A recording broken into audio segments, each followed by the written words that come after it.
Carlos Meisel destrozó a Cepeda, fuerte cruce por ataque a Uribe en Congreso. Lo que están por escuchar es una de las confrontaciones políticas más explosivas que ha vivido el Senado colombiano en los últimos años. Un debate que dejó al descubierto rencores, acusaciones y contraataques que mantuvieron en vilo a toda Colombia. Porque cuando pensábamos que la sesión sería una más, el Congreso se convirtió en un ring de boxeo político donde las palabras golpearon más fuerte que cualquier puño. Y al final, hubo un ganador indiscutible. Quédense hasta el final porque lo que van a presenciar es historia pura de nuestro país. El sol de aquella mañana del miércoles 22 de octubre entraba tímido por las ventanas del Capitolio Nacional. Los pasillos del Congreso bullían con el murmullo habitual de asesores, periodistas y funcionarios que iban de un lado a otro cargando documentos, revisando agendas, preparándose para otra jornada legislativa. Nadie imaginaba que esa sesión ordinaria del Senado de la República se convertiría en el escenario de una batalla política que quedaría grabada en la memoria colectiva de los colombianos. La plenaria estaba por comenzar y los senadores tomaban sus lugares con la parsimonia característica del inicio de cualquier jornada parlamentaria. Algunos revisaban sus teléfonos móviles, otros conversaban en voz baja con sus compañeros de bancada, y varios más hojeaban documentos que descansaban sobre sus pupitres de madera pulida. Carlos Meisel llegó puntual como siempre, saludando con cortesía a quienes se cruzaban en su camino. El senador del Centro Democrático tenía esa presencia tranquila pero firme de quien conoce bien las reglas del juego parlamentario. Llevaba años en la política y había aprendido que las batallas más importantes no siempre se ganaban gritando, sino con argumentos sólidos y evidencias contundentes. Se acomodó en su puesto, organizó sus papeles y esperó el llamado a lista que marcaría el inicio formal de la sesión. Varios puestos más allá, Iván Cepeda también ocupaba su lugar. El congresista del Pacto Histórico tenía ese día una misión clara en su mente. Había pasado la noche anterior repasando notas, revisando declaraciones públicas, preparando lo que consideraba sería una intervención demoledora. El día anterior había ocurrido algo que para él resultaba intolerable. Un fallo judicial había absuelto al expresidente Álvaro Uribe Vélez de los cargos que pesaban en su contra. Para Cepeda, aquello no era justicia sino impunidad disfrazada. Y estaba decidido a decirlo, allí mismo, frente a todos sus colegas y ante las cámaras que transmitían en vivo cada palabra pronunciada en ese recinto. La sesión avanzaba con normalidad. Se discutieron varios puntos del orden del día, algunos proyectos de ley menores, asuntos administrativos, nada que capturara realmente la atención de los presentes. Pero entonces llegó el momento. Cepeda solicitó el uso de la palabra y el presidente de la plenaria se la concedió. Todos sabían que cuando él pedía intervenir, algo importante estaba por suceder. Algunos senadores se acomodaron en sus sillas, otros dejaron de mirar sus teléfonos. La tensión comenzó a sentirse en el ambiente como electricidad estática antes de una tormenta. No suelo utilizar este atril para hacer mis intervenciones, comenzó diciendo Cepeda con voz pausada pero cargada de intención. Ni mucho menos para replicar asuntos de orden jurídico. Considero que hay que respetar los escenarios judiciales. Hizo una pausa calculada, dejando que sus palabras flotaran en el aire del recinto. Pero bueno, continuó, vengo escuchando de manera paciente las distintas intervenciones del Centro Democrático sobre la absolución de ayer y creo necesario poner las cosas en su lugar. Meisel levantó la vista de sus documentos. Conocía ese tono, esa forma de iniciar un ataque disfrazado de reflexión serena. Otros senadores del Centro Democrático también reaccionaron, intercambiando miradas, preparándose para lo que intuían vendría a continuación. Cepeda continuó hablando, su voz ganando firmeza con cada palabra. Primer asunto, declaró con solemnidad. El expresidente Álvaro Uribe es el primer jefe de Estado condenado por la justicia. Eso no lo van a borrar de la historia. El golpe había sido lanzado. Las palabras resonaron como un martillazo sobre metal. La bancada del Centro Democrático reaccionó de inmediato. Algunos senadores se pusieron de pie, otros levantaron las manos pidiendo réplicas, varios más comenzaron a protestar en voz alta. El presidente de la sesión tuvo que llamar al orden golpeando repetidamente su mazo sobre la mesa. Pero Cepeda no había terminado. Continuó su intervención señalando lo que consideraba inconsistencias, atacando lo que veía como doble moral, cuestionando decisiones judiciales y lanzando acusaciones que caían como proyectiles sobre la bancada opositora. Meisel escuchaba en silencio, pero su mente trabajaba a toda velocidad. Cada afirmación de Cepeda era registrada, cada acusación anotada mentalmente. Porque él sabía algo que el congresista del pacto histórico parecía haber olvidado en su afán de ataque, que, en política, las palabras pueden convertirse en armas de doble filo. Y él tenía munición. Tenía pruebas. Tenía un audio que cambiaría completamente el curso de esa confrontación. Ciro Ramírez, otro senador del Centro Democrático, tomó la palabra para responder a Cepeda. Su intervención fue apasionada, defendiendo la necesidad de respetar las decisiones judiciales siempre, no solamente cuando favorecen los intereses propios. Hacer el llamado para que respeten a la justicia, dijo con voz firme, no cuando les desfavorece, sino siempre, porque los que han utilizado los fallos de la justicia con motivaciones políticas, precisamente son ustedes. La batalla verbal escalaba. Ramírez recordó casos que consideraba contradicciones flagrantes en la postura del pacto histórico. Mencionó situaciones comprometedoras, episodios que muchos preferirían olvidar pero que seguían vivos en la memoria colectiva. Ustedes hoy ven esta silla que está acá al lado nuestro vacía por nuestro compañero Miguel Uribe, señaló con dramatismo. Varias versiones de la policía señalan a la segunda Marquetalia. El mismo señor que hablaba hace pocos minutos, continuó, lo llamaba en medio de la discusión de un proyecto de ley, y era hoy es uno de los líderes del jefe de narcotráfico de la segunda Marquetalia. Las acusaciones volaban de un lado a otro como flechas envenenadas. Ramírez no se detenía.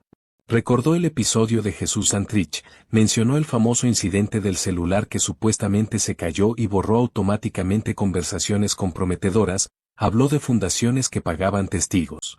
Eso también va a quedar para la historia, martillaba una y otra vez, que Colombia nunca conocerá que había en ese celular, que hablaba con Monsalve.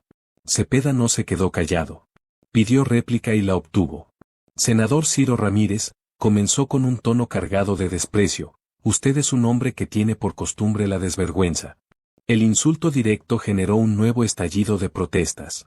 Usted es una persona que está siendo investigado por corrupto, por robar dineros públicos, y tiene aquí el descaro de venirnos a dar lecciones de moral sobre lo que se llama respetar la justicia. No sea tan desvergonzado. Háganos el favor. Vaya y responda usted ante la justicia primero y después da cátedra sobre qué es respetarla. El recinto del Senado parecía a punto de estallar. Las voces se superponían unas a otras, los gestos se volvían más enfáticos, la temperatura política subía grado tras grado. El presidente de la sesión intentaba mantener el control, pero la situación se le escapaba de las manos. Era uno de esos momentos en que el protocolo parlamentario amenaza con quebrarse bajo el peso de las pasiones políticas. Y entonces, en medio de ese caos controlado, Carlos Meisel solicitó el uso de la palabra. Hubo algo en su tono, en su postura, que hizo que varios senadores prestaran atención especial. Meisel no gritaba ni gesticulaba exageradamente. Simplemente esperaba su turno con una calma que contrastaba dramáticamente con el ambiente caldeado del recinto. Cuando finalmente le concedieron la palabra, se puso de pie lentamente, acomodó sus papeles sobre el atril y miró directamente hacia donde se encontraba Cepeda. Senador Cepeda, comenzó con una serenidad casi inquietante, lo primero es decirle que yo estoy calmado. Le pedí una réplica porque es nuestro derecho. Hizo una pausa breve, dejando que el silencio subrayara sus palabras. Lo segundo es decirle que yo entiendo el aburrimiento. Yo entiendo el aburrimiento que causa que su principal plan de gobierno no se pueda llevar a cabo. Yo eso lo entiendo y lo tiene que tener bien aburrido y por eso es que no podía dejar pasar esta semana en el Senado para salir con este nuevo ataque, además inesperado, hacia la bancada del Centro Democrático. Varios senadores sonrieron ante la ironía. Meisel continuaba construyendo su argumento ladrillo a ladrillo, sin apresurarse, sabiendo que el momento culminante estaba por llegar. Lo tercero es decirle que necesitamos que un candidato presidencial como usted sea capaz de respetar las decisiones judiciales. Todos somos conscientes de los recursos que tienen. Pero usted no puede decir que los 2 magistrados que absolvieron ayer de ambos delitos a Uribe le están garantizando impunidad, porque eso es una falta de respeto a la justicia. Ahí estaba el primer golpe directo. Cepeda había acusado al expresidente de ser el primer jefe de Estado condenado, pero Meisel recordaba que la absolución era precisamente lo contrario de una condena. Y lo hacía con un lenguaje medido, sin caer en la agresividad verbal que su oponente había mostrado. Cuando usted se para aquí, continuó Meisel elevando ligeramente el tono, usted acusa a Uribe de una cantidad de cosas que no es capaz de sostener en los tribunales judiciales. Cuando usted se para aquí y en los medios de comunicación acusa a Uribe de una serie de situaciones que no es capaz de sostener en los estrados judiciales. La diferencia entre lo que se dice en el Congreso amparado por la inmunidad parlamentaria y lo que se puede probar ante un juez quedaba expuesta con claridad meridiana. Meisel sabía que estaba tocando una fibra sensible. Porque efectivamente, muchas de las acusaciones que Cepeda había lanzado durante años desde su curul nunca habían prosperado en los tribunales. Y eso no era un detalle menor. Pero entonces llegó el momento. El instante que convertiría esa intervención en un nocaut político. Meisel hizo una pausa, miró sus notas y luego dijo algo que heló la sangre de Cepeda. Es importante que le quede claro a esta plenaria y a la opinión pública que el senador Cepeda acaba de decir que él no se retracta de nada de lo que dice aquí en el Congreso y en los medios de comunicación. Pues bien, este es uno de los videos que tengo, que encontré de rapidez. El golpe maestro estaba por asestarle. Meisel tenía un audio, una grabación que demostraría las contradicciones de quien lo atacaba. La expectativa en el recinto era palpable. Todos querían saber qué contenía ese material. Y cuando comenzó a reproducirse, las palabras que salieron de los altavoces fueron devastadoras. Se escuchaba la voz de Cepeda en lo que parecía ser una entrevista o un programa de televisión. Alguien le preguntaba con claridad, ¿a usted le consta, tiene conocimiento directo y personal? Pregunta: ¿ha habido alguna participación del expresidente y senador Álvaro Uribe Vélez en la conformación del bloque paramilitar? Y la respuesta de Cepeda era clara, inequívoca, imposible de malinterpretar: no, no. El silencio que siguió fue ensordecedor. Porque aquello era una bomba de relojería detonando en tiempo real. Durante años, Cepeda había construido su carrera política sobre la base de acusar a Uribe de vínculos con el paramilitarismo. Había dedicado incontables horas en debates, intervenciones mediáticas, denuncias públicas señalando esas supuestas conexiones. Y ahora, su propia voz lo contradecía de la forma más contundente posible. Meisel dejó que el audio terminara de reproducirse. No necesitaba agregar mucho más. Las pruebas hablaban por sí solas. Pero, aún así, continuó con su intervención, cada palabra calculada para maximizar el impacto. Entonces, senador, dijo mirando directamente a Cepeda, no me diga que yo falto a la verdad, porque así mismo le tocó hacer con lo de los hermanos Gallón, así mismo hizo con lo del famoso bloque metro paramilitar y así mismo hizo con lo de la hacienda Guacharacas. Entonces, no diga que yo falto a la verdad. Cada caso mencionado era otra acusación que Cepeda había lanzado y que había terminado cayéndose por falta de pruebas o por contradicciones en su propio testimonio. Meisel estaba construyendo un patrón, demostrando que el ataque de esa mañana no era un incidente aislado sino parte de una estrategia sistemática de acusaciones sin sustento. Y lo hacía no con gritos ni aspavientos, sino con hechos concretos y documentación irrefutable. Pero Meisel no había terminado. Todavía tenía más munición en su arsenal argumentativo. Ahora, continuó, yo sabía que el tema de la consulta iba a traer este problema y usted se queja del Consejo Nacional Electoral. Tengo que decirle algo, recordarle lo que pasó hace unos años. El pacto histórico ingresó a la plancha que les dio origen a esos magistrados. Nosotros no tenemos nada que ver en ese cuento. A nosotros nos dejaron solos y por fuera de eso.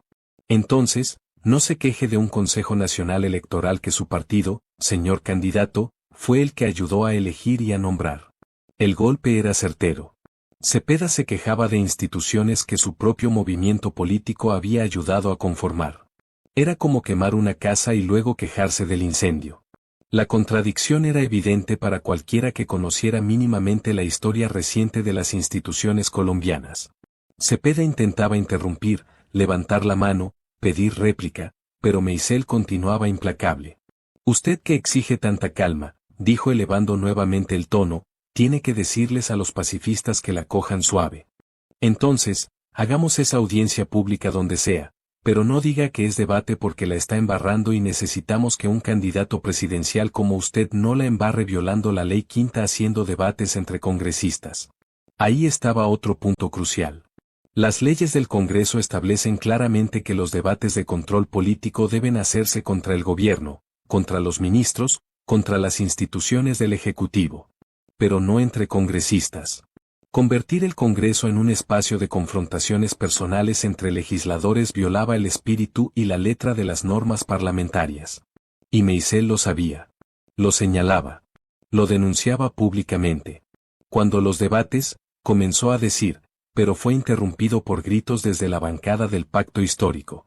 Pero dejen hablar, respondió Meisel con firmeza. El presidente de la sesión volvió a llamar al orden. Dejen hablar, repetía Meisel mientras esperaba que el alboroto disminuyera. Finalmente, cuando pudo continuar, lanzó otra andanada de argumentos. Necesitamos que una persona candidata presidencial tenga claro que el Congreso de la República, el cual usted, pregunto cuántos años lleva aquí, como 20, no es para hacerle debates a compañeros del Congreso. Para eso está la audiencia pública y cuando quiera, como quiera y donde quiera, porque entre otras cosas le seguimos preguntando y valorando porque no tiene más contundencia en las manos para que no se le sigan cayendo los aparatos móviles. La referencia al celular caído era otra estocada directa al corazón de la credibilidad de Cepeda. Porque ese episodio del teléfono que supuestamente se cayó y borró automáticamente todas las conversaciones comprometedoras había sido uno de los momentos más cuestionados de su carrera política. Nadie creía realmente esa versión. Y Meisel lo recordaba públicamente, con ironía, pero también con contundencia. La sesión continuó con más intervenciones, más réplicas, más contraataques. Pero el daño ya estaba hecho. El audio reproducido por Meisel había dado la vuelta completa al debate. Lo que comenzó como un ataque de Cepeda hacia Uribe y el Centro Democrático terminó convirtiéndose en una evidencia de las contradicciones y la falta de consistencia de quien atacaba. Las redes sociales ya ardían con comentarios, memes, análisis y opiniones. Los medios de comunicación destacaban el momento como uno de los más impactantes de la jornada legislativa. Cepeda intentó recuperarse, pidió nuevas réplicas, trató de explicar el contexto del audio, argumentó que sus palabras habían sido sacadas de contexto o malinterpretadas. Pero era demasiado tarde. En política, como en el boxeo, hay golpes que dejan al oponente aturdido sin posibilidad de recuperación inmediata. Y ese audio era exactamente eso. Un uppercut en el momento preciso que cambió completamente la dinámica del enfrentamiento. Los analistas políticos que seguían la transmisión en vivo desde los canales de noticias no tardaron en reaccionar. Esto es devastador para Cepeda, comentaba uno de ellos en un canal nacional. Durante años ha construido su imagen pública sobre la base de acusar a Uribe de vínculos con el paramilitarismo, y ahora aparece su propia voz diciendo que no tiene conocimiento directo de esa participación. Es una contradicción imposible de explicar. Otro analista señalaba la habilidad táctica de Meisel. Esperó el momento preciso, no cayó en provocaciones, no se dejó arrastrar a un intercambio de insultos, y cuando tuvo la oportunidad lanzó el golpe definitivo con pruebas concretas. Eso es experiencia parlamentaria en su máxima expresión. En las bancadas del Centro Democrático, la satisfacción era evidente. Varios senadores sonreían, otros intercambiaban comentarios en voz baja celebrando la intervención de su compañero. Para ellos, aquello era más que un simple debate parlamentario. Era la reivindicación de años soportando acusaciones que consideraban infundadas, era la respuesta contundente a quien los había atacado sistemáticamente, era la prueba de que la verdad eventualmente sale a la luz. En el otro lado del hemiciclo, en las filas del pacto histórico, el ambiente era completamente diferente. Rostros serios, miradas preocupadas, conversaciones urgentes entre senadores tratando de evaluar el daño político causado. Algunos intentaban minimizar el impacto, otros buscaban ángulos alternativos de ataque, varios más simplemente guardaban silencio conscientes de que cualquier cosa que dijeran en ese momento podría empeorar la situación. Cepeda permanecía en su curul, visiblemente afectado. Sus asesores se acercaban constantemente, le pasaban notas, le susurraban al oído posibles líneas de defensa. Pero él sabía, en el fondo lo sabía, que ese era un golpe difícil de superar. Porque no se trataba de opiniones encontradas o interpretaciones diferentes de los hechos. Se trataba de su propia voz contradiciéndolo de la forma más clara posible. La sesión finalmente continuó con otros puntos del orden del día, pero nadie prestaba realmente atención. El momento estelar había pasado, y todo lo que vino después parecía anticlimático. Los periodistas acreditados en el Congreso ya estaban escribiendo sus crónicas, preparando sus reportes, editando los clips de video que serían reproducidos en los noticieros de la tarde y de la noche. Sabían que tenían material de primera plana, que ese debate sería tema de conversación durante días, quizás semanas. Cuando finalmente se levantó la sesión, los pasillos del Capitolio se llenaron de corrillos donde senadores de diferentes bancadas analizaban lo ocurrido. Algunos defendían a Cepeda argumentando que el audio estaba fuera de contexto, otros celebraban la intervención de Meisel como un momento histórico en la defensa de Uribe y del Centro Democrático. Pero incluso entre quienes simpatizaban con el pacto histórico, había reconocimiento tácito de que aquel había sido un mal día para su bancada. Las horas siguientes fueron frenéticas en términos mediáticos. Los programas de opinión dedicaron segmentos completos a analizar el debate. Se invitó a constitucionalistas para discutir si efectivamente Cepeda había violado las normas del Congreso al hacer debate contra otro congresista. Se convocó a expertos en comunicación política para evaluar el impacto de ese audio en la imagen pública del senador del pacto histórico. Se buscó a analistas judiciales para explicar las implicaciones de las contradicciones entre lo que se dice en el Congreso y lo que se declara ante los jueces. En las redes sociales, el tema se convirtió en tendencia nacional. Hashtags relacionados con el debate ocupaban los primeros lugares de Twitter. En Facebook se compartían miles de veces los clips del momento en que Meisel reproduce el audio. En Instagram, influencers políticos de todas las tendencias daban su opinión.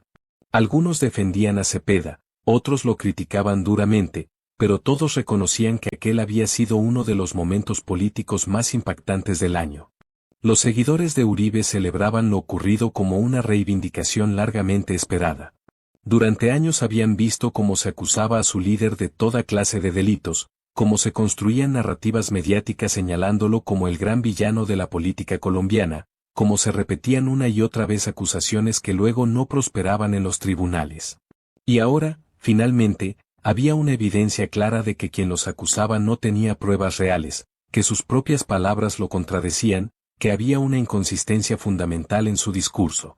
Por su parte, los críticos de Uribe intentaban minimizar el impacto argumentando que un audio aislado no borraba años de investigaciones, que había otras evidencias más allá de los testimonios de Cepeda, que el proceso judicial era más complejo que un simple intercambio en el Congreso. Pero incluso para ellos era difícil negar que aquel había sido un momento de debilidad significativa en la estrategia de acusación que Cepeda había mantenido durante años. Los días siguientes al debate, los medios continuaron exprimiendo el tema desde todos los ángulos posibles. Se recuperaron intervenciones anteriores de Cepeda donde había hecho afirmaciones categóricas sobre la participación de Uribe en el paramilitarismo y se contrastaban con el audio reproducido por Meisel. Se analizaron las posibles consecuencias políticas para las aspiraciones presidenciales del senador del pacto histórico. Se especuló sobre cómo esto afectaría las relaciones entre las diferentes bancadas en el Congreso. Algunos columnistas de opinión escribieron piezas reflexivas sobre el uso de la palabra en política, sobre la responsabilidad que tienen los congresistas al hacer acusaciones públicas, sobre la diferencia entre la libertad de expresión parlamentaria y la difamación. Otros se centraron en analizar las estrategias de comunicación de ambos bandos, destacando cómo Meisel había logrado cambiar completamente la narrativa del debate con una sola intervención bien preparada y ejecutada con precisión quirúrgica. En el mundo académico, profesores de ciencia política utilizaron el episodio como material de estudio en sus clases. Era un caso perfecto para analizar la retórica parlamentaria, las estrategias de confrontación política, el manejo de crisis de imagen, la importancia de la consistencia en el discurso público. Algunos incluso comenzaron a escribir artículos académicos sobre el tema, analizando las implicaciones de ese debate para la cultura política colombiana. La oposición política a Uribe intentó desviar la atención hacia otros temas, planteando nuevas líneas de cuestionamiento, proponiendo otros debates. Pero el daño estaba hecho. Ese audio se había convertido en un elemento permanente del debate político nacional. Cada vez que Cepeda intentaría en el futuro hacer nuevas acusaciones contra Uribe, sus opositores reproducirían ese audio como evidencia de su falta de consistencia. Para Meisel, aquella intervención se convirtió en uno de los momentos más destacados de su carrera política. Había logrado algo que pocos consiguen, un golpe tan contundente que cambia el rumbo de un debate y deja una marca permanente en el adversario. No lo había hecho con gritos ni con insultos, sino con evidencias, con preparación, con la capacidad de esperar el momento preciso y ejecutar la estrategia perfecta. En el centro democrático, la moral estaba alta. Sentían que finalmente habían logrado dar una respuesta contundente a años de ataques. Que habían defendido efectivamente a su líder. Que habían demostrado que no todas las acusaciones que se hacen en política tienen sustento real. Y que cuando se tiene la verdad de tu lado, eventualmente esa verdad prevalece. El debate también tuvo implicaciones para la relación entre el Congreso y la opinión pública. Muchos colombianos que seguían la política de lejos, sin entrar en detalles, comenzaron a prestar más atención.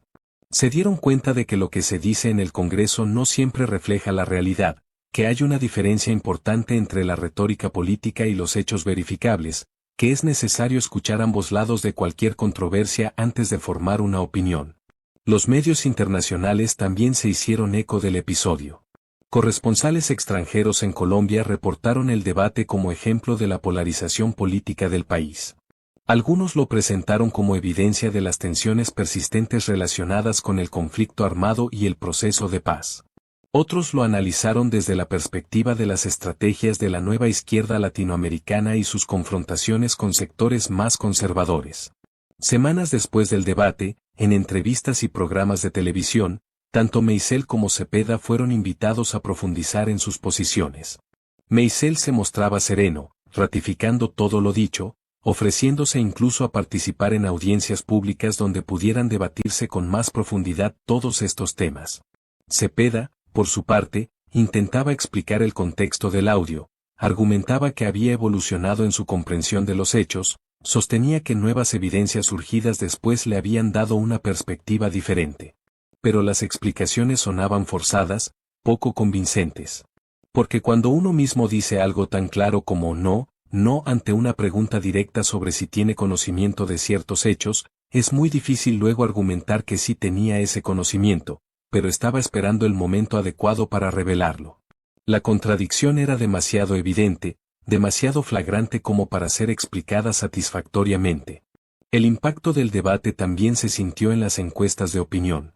Algunos sondeos mostraron una recuperación en la imagen de Uribe entre ciertos sectores de la población, especialmente entre quienes ya simpatizaban con él, pero habían sido bombardeados durante años con acusaciones negativas. Para ellos, ese debate era la confirmación de que su líder había sido víctima de una campaña de desprestigio sin fundamentos sólidos. En el lado opuesto, los detractores de Uribe continuaban sosteniendo sus posiciones, argumentando que un audio no borraba décadas de controversias y cuestionamientos. Pero incluso entre ellos había quienes reconocían privadamente que Cepeda había cometido un error táctico importante al no ser más cuidadoso con sus declaraciones públicas a lo largo de los años. El episodio también generó reflexiones más profundas sobre la cultura política colombiana. Varios analistas señalaron que el país tenía una tendencia a los juicios mediáticos, donde las acusaciones se hacían públicamente y con gran despliegue mediático, pero luego cuando los procesos judiciales no confirmaban esas acusaciones, la rectificación era mucho menos visible. Ese desequilibrio generaba una percepción pública distorsionada de la realidad. Otros comentaristas destacaron la importancia de la responsabilidad en el uso de la palabra, especialmente para figuras públicas con acceso a micrófonos y cámaras. Hacer acusaciones graves contra alguien no es un asunto menor, argumentaban. Tiene consecuencias reales en la vida de las personas, en su reputación, en su legado. Y si esas acusaciones no pueden ser sustentadas, quien las hace debería asumir las consecuencias. El debate también tuvo repercusiones en las dinámicas internas del Congreso. Las relaciones entre las bancadas del Centro Democrático y del Pacto Histórico, que ya eran tensas, se deterioraron aún más. Las sesiones siguientes estuvieron marcadas por una frialdad institucional, por una desconfianza mutua que dificultaba incluso las negociaciones sobre proyectos de ley que requerían consensos amplios. Algunos senadores de bancadas intermedias expresaron su preocupación por esta polarización creciente. Advertían que el Congreso estaba perdiendo su capacidad de ser un espacio de debate constructivo, de construcción de acuerdos, de búsqueda de soluciones a los problemas reales del país. Se estaba convirtiendo, decían, en un simple ring de boxeo político donde lo único que importaba era derrotar al adversario, sin importar el costo para la institucionalidad democrática. Pero otros argumentaban que esa confrontación era necesaria, que era parte del juego democrático, que los ciudadanos tenían derecho a ver claramente las diferencias entre las distintas fuerzas políticas, que no se podía pretender un consenso artificial cuando había visiones radicalmente diferentes sobre el pasado, el presente y el futuro del país. Pasaron los meses y aquel debate seguía siendo recordado como uno de los momentos más impactantes de ese periodo legislativo. Se había convertido en material de referencia, en un antes y un después en la forma como se percibía la confrontación entre Cepeda y el Centro Democrático. Cada vez que surgía un nuevo episodio de tensión entre estas fuerzas políticas, alguien inevitablemente recordaba aquel miércoles 22 de octubre y el audio que cambió todo. Para los historiadores políticos que eventualmente estudiarán este periodo de la vida colombiana, ese debate será seguramente un punto de referencia importante. Ilustra las tensiones persistentes en torno a figuras controvertidas como Uribe, muestra las estrategias de confrontación política de la época, evidencia la importancia de los medios y las redes sociales en la amplificación de estos momentos, y demuestra cómo un solo instante bien ejecutado puede tener repercusiones duraderas. En las calles, en las cafeterías, en las oficinas, la gente común también comentaba el episodio. Colombia es un país profundamente político, donde las conversaciones sobre lo que pasa en Bogotá, en el Congreso, en el gobierno, son parte de la vida cotidiana. Y aquel debate había dado material para semanas de discusiones. Unos defendían a Meisel, otros a Cepeda, pero todos tenían una opinión. Lo que nadie podía negar era que aquel había sido un momento de televisión política en su máxima expresión. El tipo de confrontación que la gente recuerda, que se comenta, que se comparte en grupos de WhatsApp y en conversaciones familiares. El tipo de episodio que define carreras políticas y que queda grabado en la memoria colectiva de una nación. Los estudiantes de comunicación y periodismo también encontraron en ese debate un caso de estudio fascinante. Analizaban cómo diferentes medios habían cubierto el evento, cómo habían titulado sus notas, qué ángulos habían privilegiado, qué fuentes habían consultado.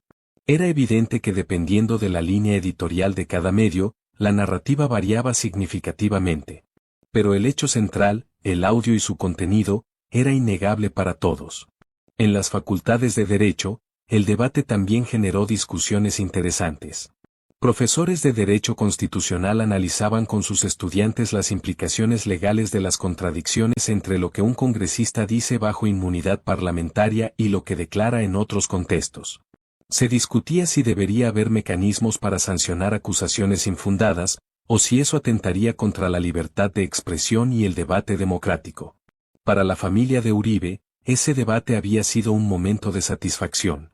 Durante años habían visto cómo se atacaba a su ser querido, cómo se construía una imagen negativa a pesar de las absoluciones judiciales, cómo se repetían acusaciones sin pruebas. Y ahora, finalmente, había una demostración pública y contundente de las inconsistencias de quien los atacaba. En el equipo de Cepeda, en cambio, fue un momento de crisis. Tuvieron que hacer control de daños, preparar líneas de defensa, intentar minimizar el impacto. Pero sabían que el daño era considerable. Que ese audio sería usado una y otra vez en su contra. Que había creado una vulnerabilidad permanente en su armadura política. Los estrategas políticos de ambos bandos estudiaron el episodio con lupa. Querían entender que había funcionado, que no, qué lecciones podían extraerse. Para los asesores del Centro Democrático, la gran lección era la importancia de tener evidencias guardadas, de esperar el momento preciso para usarlas, de no caer en provocaciones sino mantener la calma hasta poder dar el golpe definitivo. Para los del pacto histórico, la lección era más dolorosa. La necesidad de ser consistentes en el mensaje, de verificar que no haya contradicciones entre declaraciones pasadas y presentes, de ser más cuidadosos al hacer acusaciones categóricas. El debate también tuvo implicaciones para la relación entre políticos y periodistas. Muchos medios de comunicación habían reproducido durante años las acusaciones de Cepeda sin cuestionarlas demasiado, sin investigar a fondo su consistencia, sin contrastarlas con otras evidencias. Ese episodio le sirvió de llamado de atención sobre la importancia del periodismo crítico y equilibrado, que no simplemente reproduce lo que dicen las fuentes políticas sino que investiga, contrasta, verifica. En definitiva, aquel miércoles 22 de octubre quedó grabado en la historia política colombiana como el día en que Carlos Meisel destruyó a Iván Cepeda en un debate parlamentario. No con gritos, no con insultos, no con violencia verbal, sino con evidencias, con preparación, con estrategia. Fue una demostración de que en política, como en muchos otros ámbitos de la vida, la verdad eventualmente sale a la luz. Y cuando lo hace, puede ser devastadora para quienes han construido sus carreras sobre acusaciones sin fundamento. Los protagonistas de aquel episodio seguirían sus carreras políticas, continuarían debatiendo, enfrentándose en nuevas controversias. Pero ninguno de ellos olvidaría ese día. Para Meisel, sería uno de los momentos más gloriosos de su trayectoria. Para Cepeda, una herida que tardaría mucho en cerrar. Y para Colombia, una lección sobre la importancia de la verdad, la consistencia y la responsabilidad en el debate público.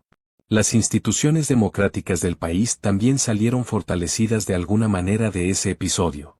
Porque demostró que existe un escrutinio público efectivo, que las contradicciones tienen consecuencias, que no todo vale en política. Que los ciudadanos están atentos, que tienen memoria, que pueden distinguir entre acusaciones fundamentadas y simples campañas de desprestigio.